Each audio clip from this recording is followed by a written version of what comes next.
The medical bay erupted in chaos.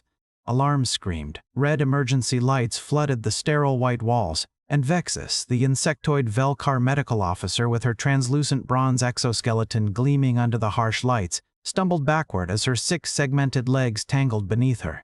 Her 4 compound emerald eyes went wide, all focused on the temperature reading that blinked furiously on the containment pod's exterior panel. "-43 degrees!" she shrieked, her mandibles clicking so rapidly they blurred. "The cub's core temperature is dropping. He's entering torpor state." Krashen, the massive reptilian Korathian elder with midnight black scales streaked with silver, slammed all 4 of his powerful arms against the observation deck's control station. His vertical amber eyes blazed as he leaned his 9-foot frame over the railing, scarred snout with exposed fangs reflecting in the transparent barrier below. "Override the environmental controls. Flood the pod with heat radiation. Now!" In the containment pod below, Thorn, the small Korathian lion cub with tawny golden fur and dark reptilian scale patches gleaming on his shoulders and spine, sat curled in the corner, his 4 legs tucked beneath his 3-foot frame, and his tiny developing fangs chattered audibly. The small mane beginning to grow around his neck bristled with frost, but even as ice crystals formed on the transparent cylinder walls around him, the young cub's spine remained straight, his bright amber eyes, far too large for his face, staring defiantly forward. "Temperature override failing!" Vexis shrieked, her antennae twitching frantically as she jabbed at the medical console with 2 of her segmented legs. "The system's locked." He manually disabled the external controls from inside the pod. "What?" Krashen roared, his 4 arms gesturing wildly, sending holographic data screens spinning through the purple-lit observation deck. "That pod requires 16 simultaneous command inputs. He's a juvenile. How did he—" The doors to the medical bay slid open with a pneumatic hiss. Freya, the human wildlife handler with dirt-streaked coveralls and messy brown hair pulled into a ponytail, strode in carrying a rolled-up thermal blanket under one arm and a thermos in her other hand. She took one look at the flashing alarms, the panicking insectoid officer tangling in her own legs, and the massive reptilian commander having what appeared to be a full meltdown on the observation deck. "Oh, for crying out loud," Freya muttered, marching straight toward the containment pod without breaking stride.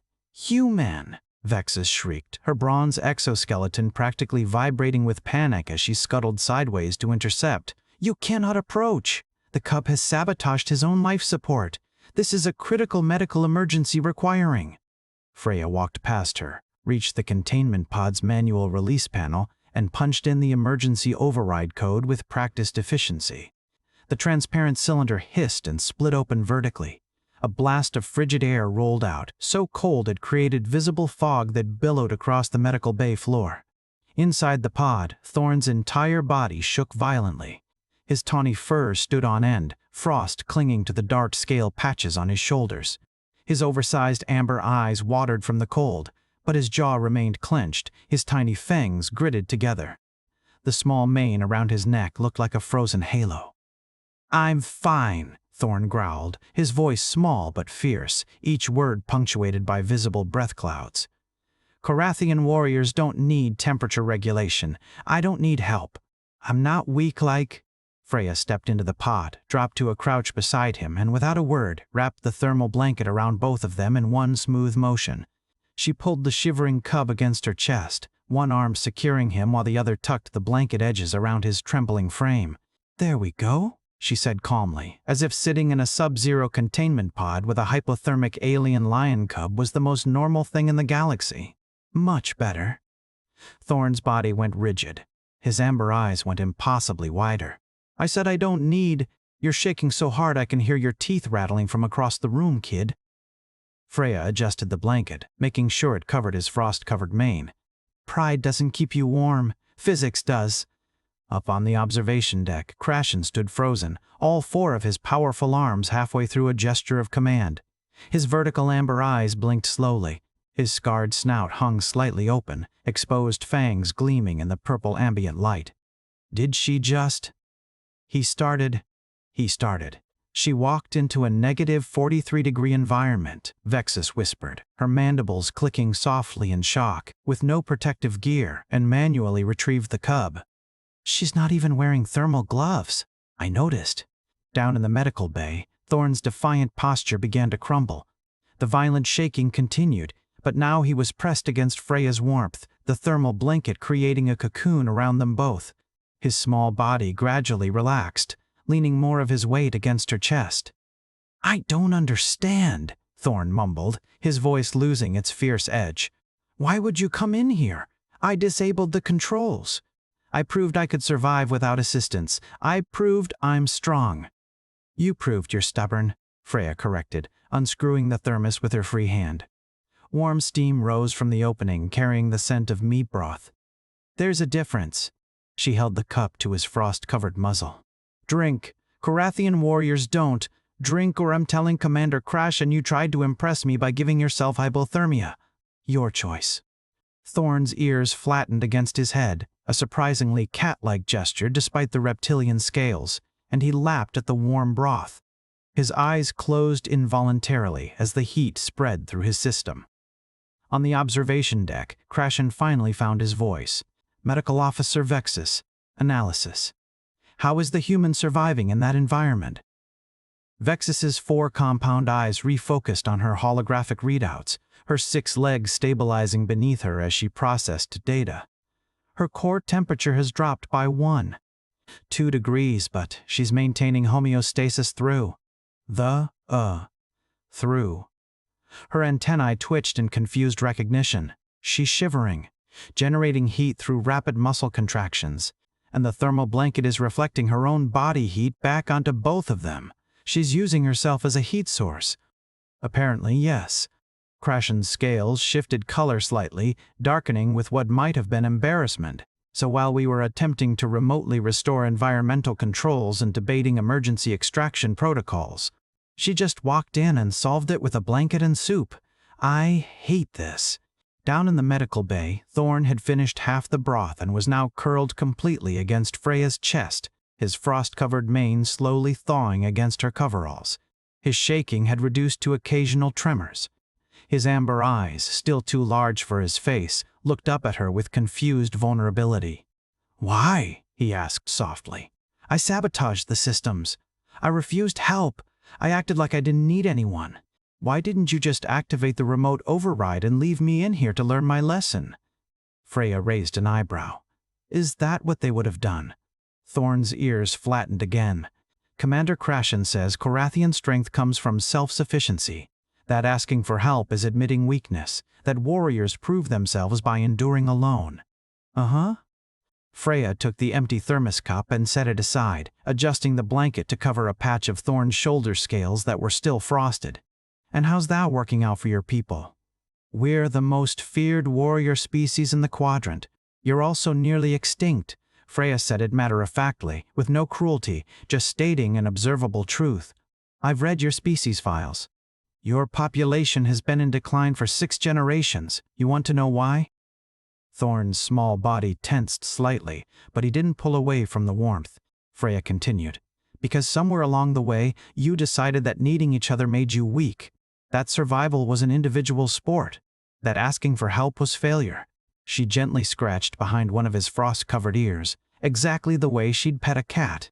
"Humans figured something out a long time ago. We're not the strongest, or the fastest, or the most impressive. But we survived because when one of us was cold, another one shared their fire." Up on the observation deck, Krashen's 4 arms slowly lowered to his sides. His vertical amber eyes stared down at the scene below, watching the human casually sit in a freezing containment pod, wrapped in a blanket with a shivering cub, like it was the most natural thing in the universe. "She's right," he said quietly.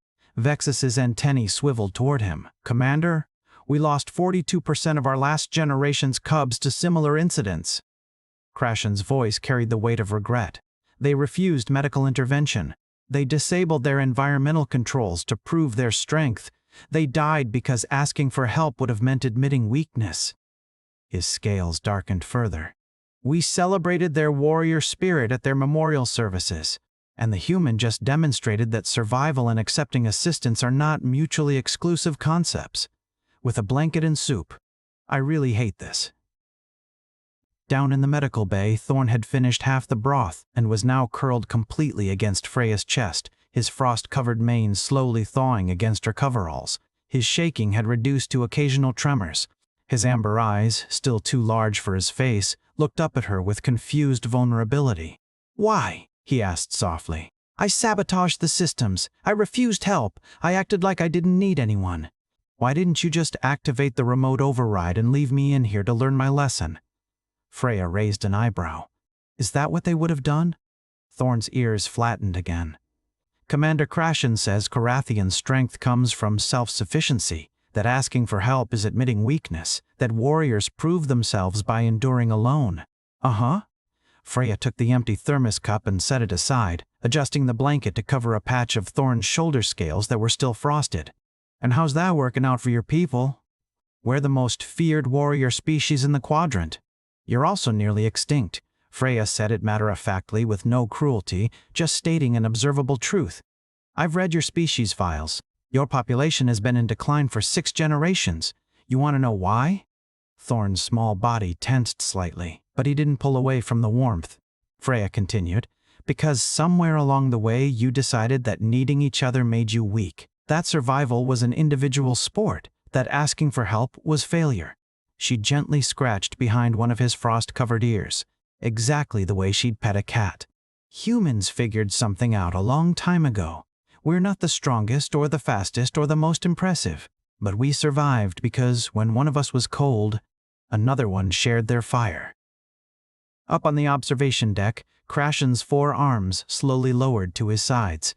His vertical amber eyes stared down at the scene below, watching the human casually sit in a freezing containment pod, wrapped in a blanket with a shivering cub, like it was the most natural thing in the universe.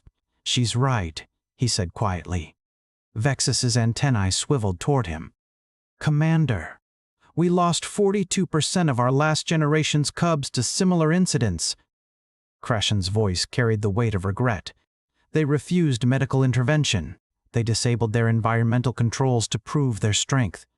They died because asking for help would have meant admitting weakness." His scales darkened further. "We celebrated their warrior spirit at their memorial services. And the human just demonstrated that survival and accepting assistance are not mutually exclusive concepts." With a blanket and soup. "I really hate this." Down in the medical bay, Thorn's tremors had almost completely stopped. His tawny fur was beginning to dry, the frost melting into damp patches. His breathing had steadied, and the dangerous blue tinge was fading from his tongue. But he remained pressed against Freya, the thermal blanket wrapped around both of them. "I thought you'd think I was pathetic," Thorn admitted, his voice barely above a whisper. "For needing help. For not being strong enough to handle the cold. Kid, I think the fact that you hacked a 16-input command system while half frozen is pretty impressive," Freya said. "But you know what's even more impressive? Having the guts to admit when you need backup." She booped his frost-covered nose gently. "The strongest predators on Earth? They hunt in packs. They raise their young in groups. They take care of each other. That's not weakness. That's how you survive." Thorn's oversized amber eyes studied her face with an intensity that seemed far too serious for someone his age. "But Commander Krashen says..." "Commander Krashen is watching us right now from that observation deck, and I'd bet you my entire next paycheck he's rethinking some things." As if on cue, Krashen's voice boomed through the medical bay's communication system. His tone was different now, softer, lacking its earlier authoritative edge. "Cub Thorn, report your status." Thorn's ears perked up. He glanced at Freya, who gave him an encouraging nod. I'm warming up, Commander." The human brought me a blanket. There was a long pause. "Then, and how do you feel about accepting that assistance?" Another pause, this one from Thorn. His small frame shifted against Freya's chest, and when he spoke, his voice was uncertain but honest. "Warm, sir. I feel warm." An even longer pause from the observation deck. When Krashen spoke again, his voice carried an unfamiliar roughness. "Good. That's good, cub." Freya stood slowly, keeping the blanket wrapped around Thorn as she lifted him easily. His forelegs dangled, his small mane sticking up in every direction as it dried. She carried him toward the medical examination table where Vexis waited, her 6 segmented legs clicking nervously against the floor. "Medical officer," Freya said, gently setting Thorn on the padded table. "He's going to need a full thermal regulation scan and probably some electrolyte supplements, and maybe someone to explain to him that surviving doesn't mean doing it alone." Vexis's 4 compound emerald eyes blinked in sequence. Her mandibles clicked softly as she approached, her bronze exoskeleton gleaming under the harsh blue-white lights. "Yes, of course, I'll begin the examination immediately." She extended 2 of her segmented legs toward Thorn, hesitating. "Cub Thorn, I will need to check your core temperature and circulatory function. Is that acceptable?" Thorn looked at Freya, who was already stepping back toward the door. "She's going to help you warm up properly. Let her." The cub's amber eyes darted between the human and the insectoid medical officer. Finally, he nodded. "Okay." As Vexis began her examination, her movements now gentler, less clinical. Freya headed toward the exit. She'd made it 3 steps when Krashen's massive form appeared in the doorway, blocking her path. All 4 of his powerful arms hung at his sides, his scarred snout lowered slightly in what might have been a gesture of respect.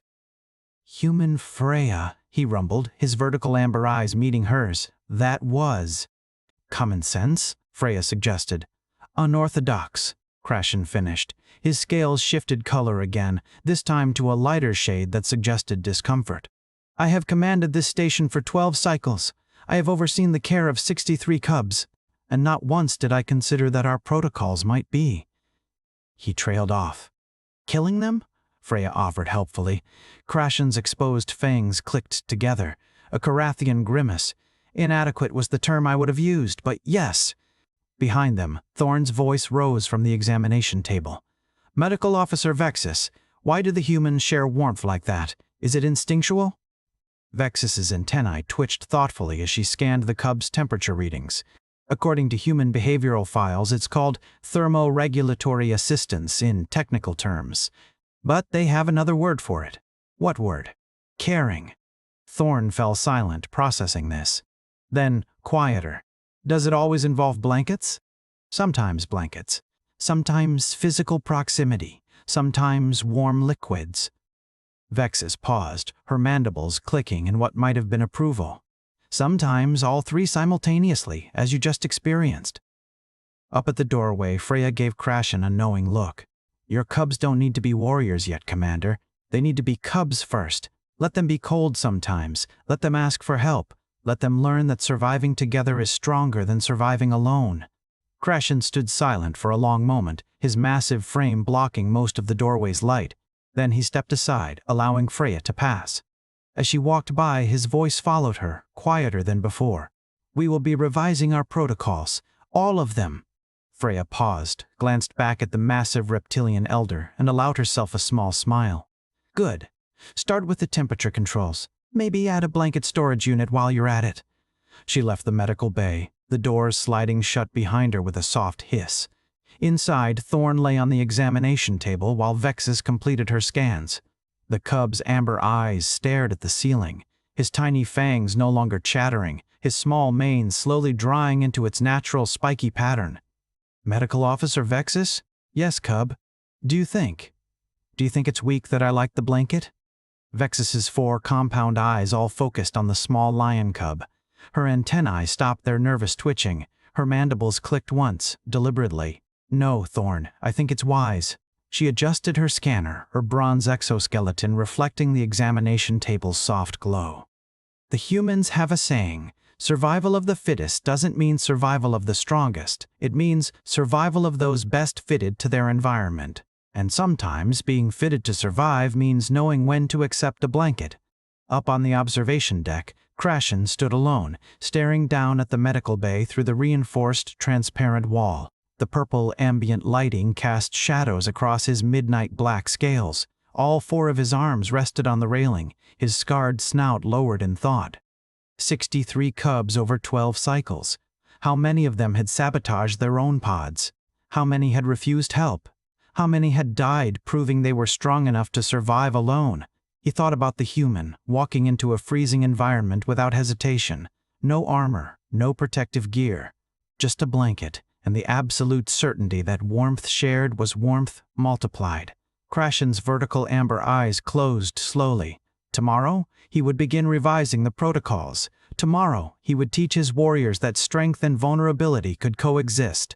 Tomorrow, he would explain to an entire station full of fierce predator species that asking for help wasn't weakness, it was wisdom. But tonight, he would remember the image of a small cub wrapped in a blanket, finally warm enough to admit he was cold.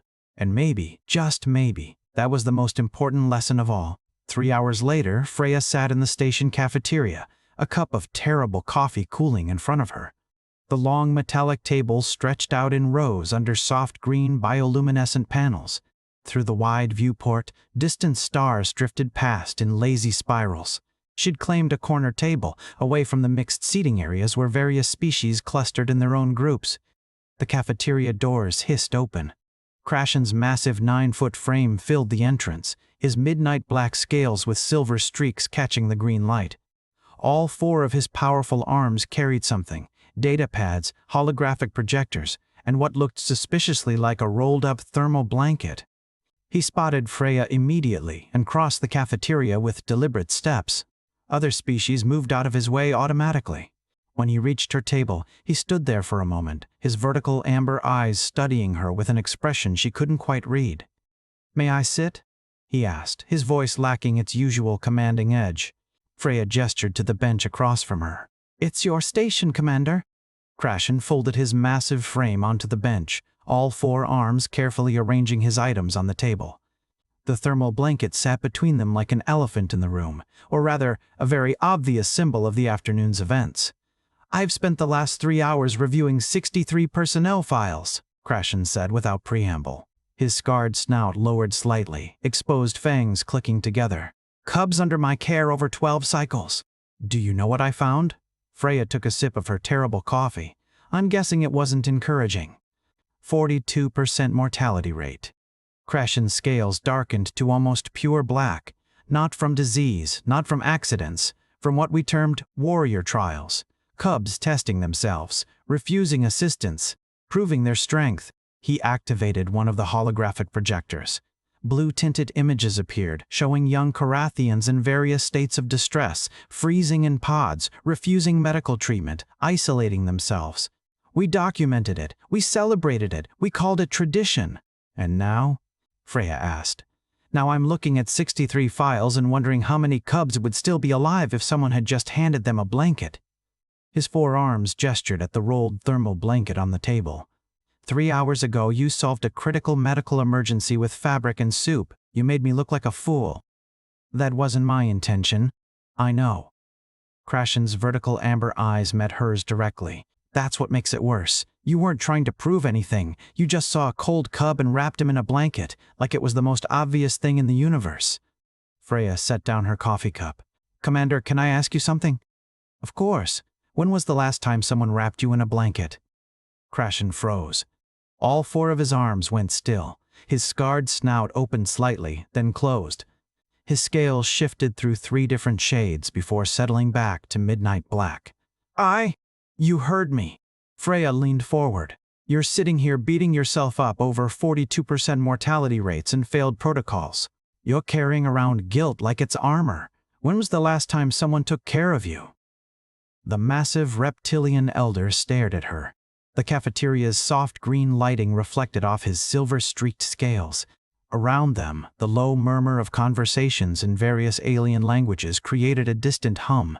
"Korathian commanders don't," he started. Yeah, I know. Warriors don't need help. Strength through isolation. Self-sufficiency equals survival." Freya waved a hand dismissively. "How's that working out for your species again?" "Oh, right. Nearly extinct." Krashen's exposed fangs clicked together in what might have been a laugh or a grimace. "You don't mince words, do you?" "Life's too short for bullshit, Commander." Freya pushed her coffee cup aside. "You want to know what I learned working with predators back on Earth? The ones who survived longest weren't the biggest or the meanest. They were the ones who figured out when to fight and when to huddle together for warmth." The corridor junction outside the cafeteria suddenly filled with rapid clicking sounds. Vexis appeared. her 6-segmented legs carrying her bronze chitinous exoskeleton at impressive speed down the narrow industrial hallway. Her 4 compound emerald eyes were wide, all her antennae twitching frantically. She burst through the cafeteria doors, spotted Krashen and Freya, and scuttled over with such urgency that several other species jumped out of her way. "Commander! Human Freya!" Vexis's mandibles clicked rapidly. "We have a situation!" Krashen was on his feet instantly, all 4 arms tensing. "The cub?" "No, Thorn is stable, fully recovered." Vexis's bronze exoskeleton was practically vibrating. "It's the other cubs, all 18 of them. They've barricaded themselves in the recreation facility and they're demanding." "Demanding what?" Krashen's voice dropped to a dangerous rumble. Vexis's antennae drooped slightly. "Blankets, Commander. They're demanding blankets, and they want human Freya to bring them." Freya blinked. "I'm sorry, what?" Thorn told them about the incident. Vexis's mandibles clicked in what might have been embarrassment. "About how you wrapped him in a blanket. About how you sat with him in the freezing pod. About how you told him it wasn't weak to accept help." Her 4 compound eyes focused on Freya. "Apparently 18 other cubs have been hiding various injuries and discomforts for weeks. They've all been trying to prove their strength, and now they want blankets." Krashen's scales shifted through several colors rapidly, black to gray to something almost pale. His vertical amber eyes widened. 18 cubs have been suffering in silence? 17 now, actually, Vexis corrected. One of them, a young female named Syla, she tried to prove she could handle extreme heat. 2nd-degree burns across 30% of her body. She's been hiding it for 6 days. 6 days? Krashen's roar echoed through the cafeteria. Every species present turned to stare. His 4 arms slammed against the table, sending datapads flying. "She's been in pain for 6 days and no one noticed?" "She was being strong, Commander," Vexis said quietly, "just like you taught them." The silence that followed was deafening. Krashen stood frozen, all 4 arms still braced against the table, his massive frame trembling slightly. His scarred snout hung open, exposed fangs gleaming in the green light. Freya stood up slowly. "Where's the recreation facility?" "Section 8, Junction 91, Vexis answered immediately. "But they've sealed the doors. They won't open for medical staff. They're specifically asking for you." "Then I guess I'd better grab some blankets." Freya picked up the thermal blanket from the table, tucked it under her arm, and started walking toward the cafeteria exit. Krashen's voice stopped her. "Human Freya." She turned back.